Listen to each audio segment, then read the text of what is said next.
Welcome back, Math Grizz. Today, we will find the surface area of a cone. What is a cone? Here we have a cone. A cone is a three-dimensional shape that has one circular base, one curved surface, and one point at the top called a vertex. Surface area of a cone. The surface area of a cone is the total area covering the outside of the cone. It has two parts, the base, which is the circle on the bottom, and the lateral surface, which is the curved side. Formula for surface area of a cone. Here we have a cone with a center point, a radius, a height, and a slanted height. The formula is surface area equals pi r squared for the circular base plus pi r L. The r represents the radius of the circular base, and the L represents the slant height, which is the side length from the base to the tip.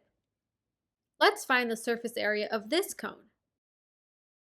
This cone has a radius of 5 centimeters and a slant height of 12 centimeters.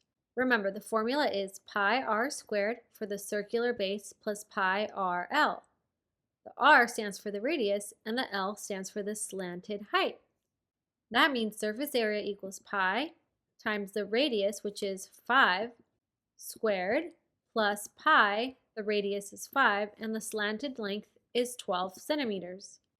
Now let's solve exponents first. 5 squared is 25 because 5 times 5 is 25. So we have pi times 25 plus, we have pi times 5 times 12. Let's multiply 5 times 12.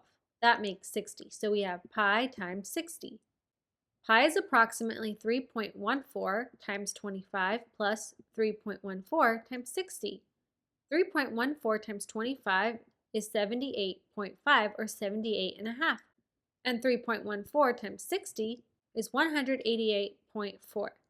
If we add 78.5 plus 188.4, we get approximately 266.9. The surface area of this cone is approximately 266.9 centimeters squared.